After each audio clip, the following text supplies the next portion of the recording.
Hello, boys and girls. This week for your short read, you have got a story, an extract from Anne Frank's diary. So, what I'm going to do to help you a little bit is to read it out to you first of all, and then I'm going to help you with your comprehension questions. So, let's go from the start of page 1. In 1933, Adolf Hitler became the leader of Germany. Hitler did not like Jewish people and blamed them for many of Germany's problems. Many Jewish people started to move out of Germany. In 1939, Germany invaded Poland and World War II began. Anne Frank was born into a Jewish family in Germany on the 12th of June 1929. In 1934, Anne's father moved the family out of Germany to the Netherlands. Hitler invaded the Netherlands in 1940. Hitler's soldiers made life very difficult for Jewish people. Eventually, soldiers began taking Jews to concentration camps or killing them. In July 1942, Anne's family went into hiding. Anne wrote in her diary, nicknamed Kitty, while war raged outside. I wonder if any of you have heard of Anne Frank before. Wednesday, 8th of July 1942. Dear Kitty, years seem to have passed between Sunday and now. So much has happened. It is just as if the whole world had turned upside down. But I'm still alive, Kitty, and that's the main thing, Daddy says. Yes, I'm still alive indeed, but don't ask where or how. You wouldn't understand a word. So I'll begin by telling you what happened on Sunday afternoon. At 3 o'clock, someone rang the front doorbell. I was lying lazily reading a book on the veranda in the sunshine, so I didn't hear it. A bit later, Margot appeared at the kitchen door looking very excited. The SS have sent a call-up notice for Daddy, she whispered. Mummy has gone to see Mr. Van Daan already. Van Daan is a friend who works with Daddy in the business. It was a great shock to me. A call-up. Everyone knows what that means.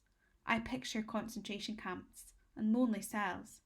Should we allow him to be doomed to this? Of course he wouldn't go, declared Margot, while we waited together. Mummy has gone to the Van Daans to discuss whether we should move into our hiding places tomorrow. The Van Daans are going with us, so we shall be 7 in all. Margot and I were sent out of the room. Van Daan wanted to talk to Mummy alone. When we were alone together in our bedroom, Margot told me that the call-up was not for Daddy, but for her. I was more frightened than ever and began to cry. Margot is 16. Would they really take girls of that age away alone? But thank goodness she won't go, Mummy said to herself. That must be what Daddy meant when he talked about us going into hiding. Into hiding? Where would we go?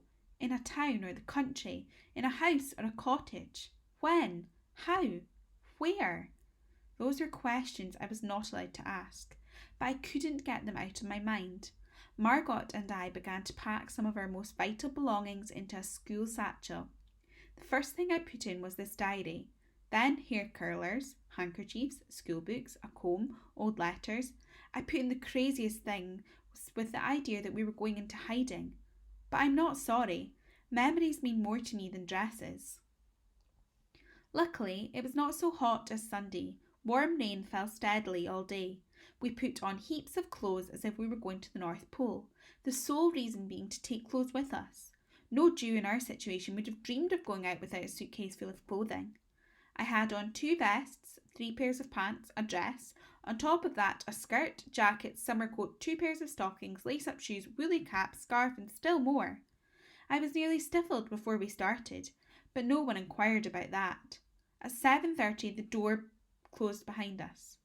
Murchie, my little cat, was the only creature to whom I said farewell. Yours, Anne. In 1944, the family was discovered and arrested in a secret annex at the back of Mr. Frank's business in Amsterdam. Anne died in a concentration camp in early 1945, only months before Allied soldiers arrived to free the prisoners.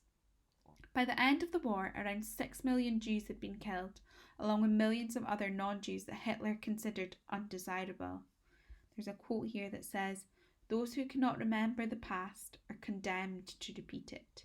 by G. Santayana. There's a quote up the side as well that says, I can shake off everything as I write. My sorrows disappear. My courage is reborn. Anne Frank. And here is a reconstruction. A bookcase hid the entry to the secret annex. So that is your extract today. And now let's have a look at your comprehension questions. So get them out and let's have a look together. So question 1 asks us to clarify some of the words that are in the text. The first word that it asks us to clarify is concentration camp.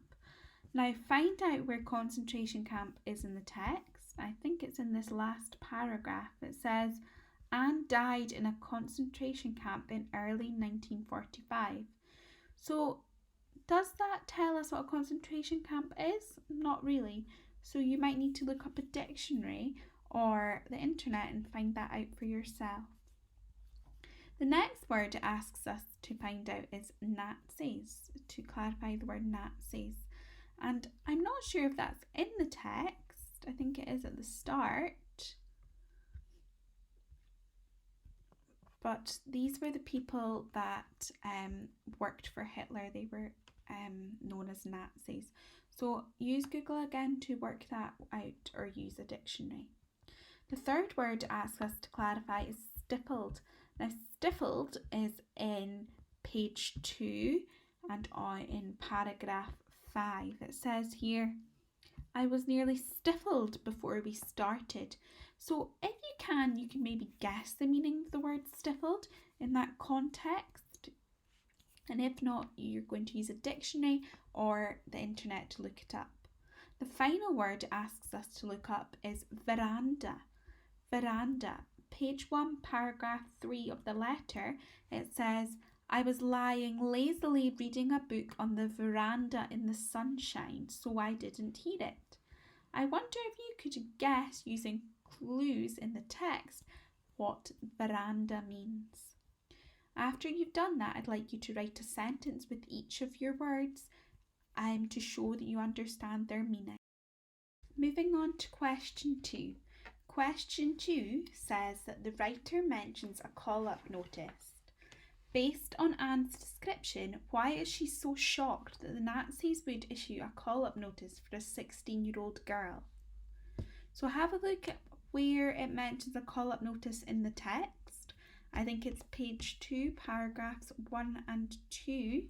And have a think about what that means and why she's shocked that a 16-year-old girl would have been given a call-up notice. Moving on to question 3, what words or phrases in the text suggest that Anne does not have a clear idea of what it means to go into hiding? So find the part of the text that mentions going into hiding. It's page 2, paragraphs 4, 5 and 6. And have a read of those again and find any words or phrases that you think means that Anne wasn't sure what going into hiding meant or what she would have to do there. Have a think about what you think going into hiding means. That might help you with your answer. Question 4 says, how do you think Anne felt about going into hiding? So read the information in those paragraphs again, page 2, paragraphs 4 to 6, and think about how Anne felt in this situation. And now for the final question in this week's reading. Question 5 says, Anne explains that she had to wear clothes she wanted to bring and that no Jew in our situation would have dreamed of going out with a full suitcase of clothing. What does this tell you about life for Jewish people in Europe at this time? So find the bit of the text that it mentions this, and I think it's page 2, paragraphs 4 and 5. So 1, 2, 3, 4 and 5. Here's the quote here. It says, no Jew in our situation would have dreamed of going out with a suitcase full of clothing. So why do you think that was? And what do you think that meant about how Jewish people were treated at this time?